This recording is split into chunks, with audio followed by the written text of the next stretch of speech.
प्रणाम सभी देशवासियों को। आज मैं आपके सामने देश के सहकारिता मंत्री के लिए एक प्रार्थना लेकर उपस्थित रहा। हमारे देश में बहुत से अन्न भंडार हैं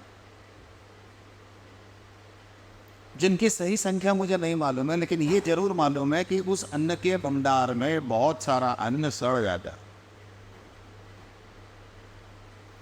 कई जगह चूहे खा जाते हैं या अन्य प्रकार से नुकसान होता है। और एक नई परिभाषा शुरू हुई है कि सड़े हुए अन्न से हम शराब बनाने लगे, और शराब के लिए सड़ा हुआ अन्न जरूरी है, इसलिए गोदाम में सामने को सड़ाया भी जाता है। हमारे संस्कार और संस्कृति में अन्न के सड़ने से हमें श्राप मिलता है। मैं देश के सहकारिता मंत्री माननीय अमित शाह जी से आग्रह करता हूँ, एक आकलन करने की कोशिश करें कि जिसमें देश के गोडाउन में कितना अन्न सड़ जाता है, और छत्तीसगढ़ सरकार से भी मैं निवेदन करता हूं कि आपके द्वारा धान सर्वोच्च मूल्य में खरीदा जाता है देश में, लेकिन कितना धान सड़क के किनारे रखा हुआ सड़ जा रहा है, जो आपने लाखों रुपए करोड़ों रुपए खर्च करके किसानों से खरीदा है। इस नुकसान की भरपाई हम कहां से करें? माननीय देश के सहकारिता मंत्री जी और सभी प्रदेशों के सहकारिता मंत्री जी, कृषि मंत्री जी, पशुपालन मंत्री जी, आप सबसे निवेदन है कि इस प्रकार के सभी सड़ने वाले अन्न का मूल्यांकन करें, और मूल्यांकन करने के बाद सहकारिता का एक सहकारी सेवक होने के नाते मैं आपको एक प्रपोजल दे रहा हूं। टोटल सड़ने वाले अन्न का 20% अन्न आप अलग कर रहे हैं और सहकारिता विभाग को प्रदान करें। सहकारिता विभाग जानवरों के लिए उस अन्न को तैयार करे। हजारों लाखों करोड़ों गायें सड़क पर हैं, रोज एक्सीडेंट होता है। गो संवर्धन केंद्र, गो संरक्षण केंद्र हम बनाने की बात करते हैं। वर्तमान में छत्तीसगढ़ की सड़कों पर आप देखिए, मैं आग्रह करूंगा सड़क परिवहन मंत्री नितिन गडकरी जी से भी, गायों की दुर्दशा जो सड़क पर हो रही है इस पर भी ध्यान दें। नगर पालिका के निगम के लोग गायों पर डंडा मार के उनको जबरदस्ती पकड़ते हैं और दूर ले जाकर छोड़ आते हैं। क्या इससे ये समस्या का समाधान होगा? मेरा एक सुझाव है कि देश में सड़ने वाले 20% अन्न को पशु खाद्यान्न के रूप में प्लांट में तैयार किया जाए। सड़ने वाले धान का 20% निकाल के धान का कोढ़ा बनाया जा सकता है। सड़ने वाले गेहूं का पाउडर बना के मोटा धान्य के रूप में, चोकर के रूप में उसका इस्तेमाल किया जा सकता है। उस 20% का हम फसल प्राप्त करने के बाद, चूंकि सड़ा हुआ अन्न की वैल्यू शून्य हो जाती है, तो इसलिए जब वो अन्न आता है तभी हम 20% अलग कर दें कि आप इसको पशु आहार के रूप में इस्तेमाल करें। गन्ने की फसल लेने के बाद, शक्कर निकालने के बाद जो मोलासिस होता है उसका भी प्रयोग शराब बनाने में किया जाता है।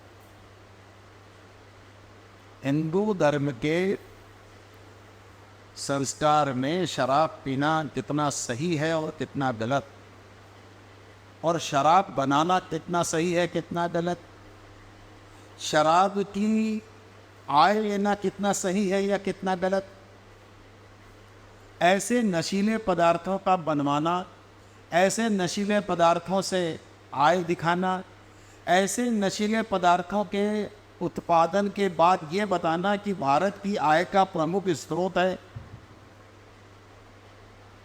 ये प्रश्न आपके ऊपर है और आपके ऊपर छोड़ रहा हूं।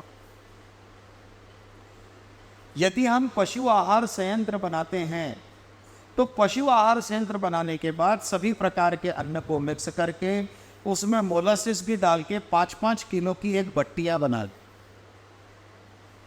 और सरकार के खाली पड़ी हुई भूमि पर गौ संरक्षण केंद्र स्थापित करें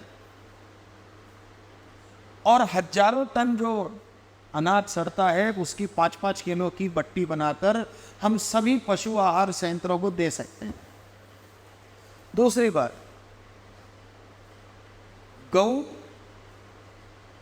माता को जब हम संरक्षण केंद्र में स्थापित करेंगे तो उनके लिए पीने के पानी की ज़रूरत और खाने की भी ज़रूरत और उनके बैठने के लिए साफ और स्वच्छ स्थान की ज़रूरत भी होनी चाहिए। इसके लिए भी सरकार प्रबंध कर सकती है। सड़क परिवहन मंत्रालय से भी हम अपना, जिस तरीके से सड़क बनती है, सीमेंट की सड़क बन रही है, वैसे सीमेंट के चौड़े चौड़े जानवरों को बैठने के लिए स्थान बनाया जाए और ये स्थान बड़ी बड़ी सड़कों के किनारे हैं। लोगों को प्रेरित किया जाए कि आते जाते समय में, जैसे कि सनातन परंपरा के अनुसार पहली रोटी गाय की होती थी, उस प्रकार हर भारतीय कुछ न कुछ गाय के लिए अपना गिलहरी जैसा अंश प्रदान करे। दूसरी बात, जो ऐसे गौ संरक्षण केंद्र स्थापित होंगे उन गौ संरक्षण केंद्र में नंदियों को अलग रखा जाए और गौ माँ को अलग रखा जाए।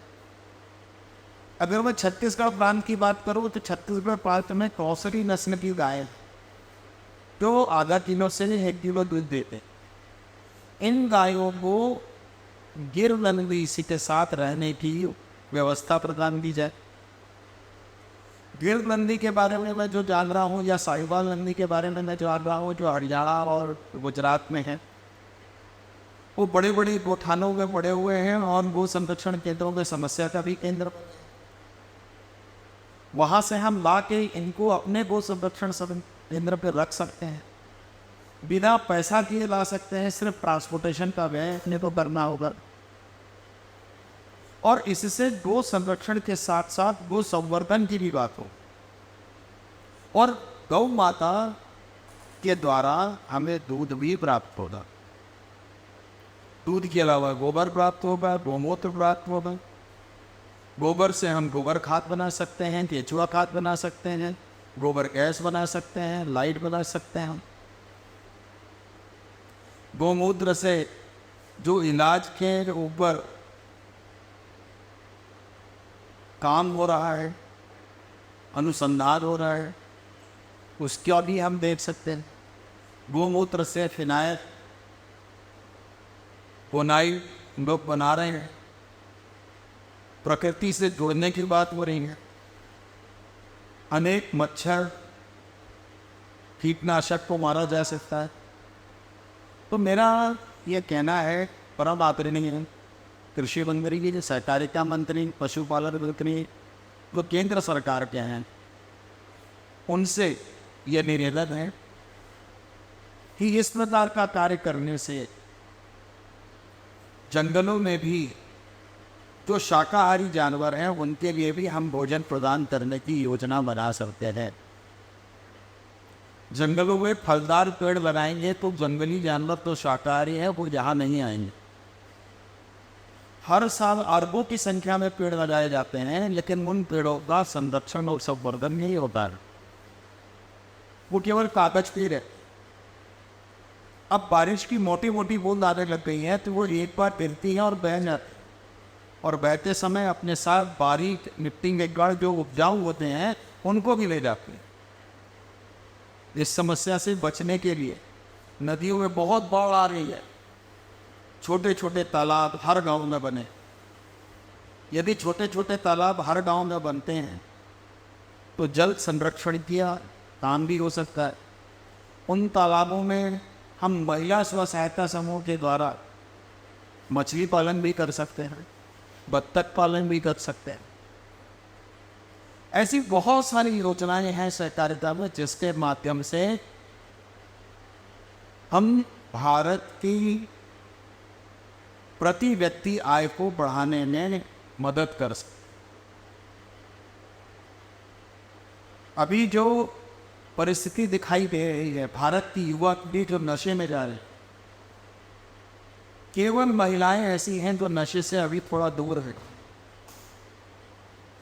और वो अपनी कमाई के लिए, वो अपनी सामर्थ्य के लिए हिसाब से लोगों के बीच में अपनी पहचान बना रही हैं। चाहे वो कोई भी कार्य हो, यदि हम महिलाओं के साथ कर रहे हैं तो विश्वास होता है महिलाएं अपने परिवार के लिए, परिवार की समृद्धि के लिए आगे आ रही हैं। आने वाला समय महिलाओं का है और हमें लखपति दीदी बनाना है, तो इस बारे में ज़रूर सोचना होगा। खाली बोलने से नहीं होगा, हमारी योजनाएं धरातल पर आए। धरातल पर जब योजनाएं लागू होती हैं तो उनका क्रियान्वयन कैसे हो रहा है ये भी देखें। सरकारी पैसा जो फसल खरीदने में और शेड बनाने में, जो भी इंफ्रास्ट्रक्चर की डेवलपमेंट में हो रहा है, उसका कैसे यूटिलाइजेशन हो रहा है, उसकी मॉनिटरिंग करना बहुत आवश्यक है। और यदि हम मॉनिटरिंग नहीं करेंगे तो नुकसान होगा और हमारे और आपके पैसों का नुकसान होगा। इसीलिए मेरा अनुरोध माननीय प्रधानमंत्री जी, माननीय कृषि मंत्री जी, माननीय सहकारिता मंत्री जी, माननीय पशुपालन मंत्री जी, सभी राज्यों के मुख्यमंत्रियों से मेरा करबद्ध निवेदन है कि सहकारिता को प्राथमिकता के आधार पर लागू करें और सहकारी संगठन कर इस काम को आगे ले चलें। धन्यवाद, प्रणाम, वंदे मातरम।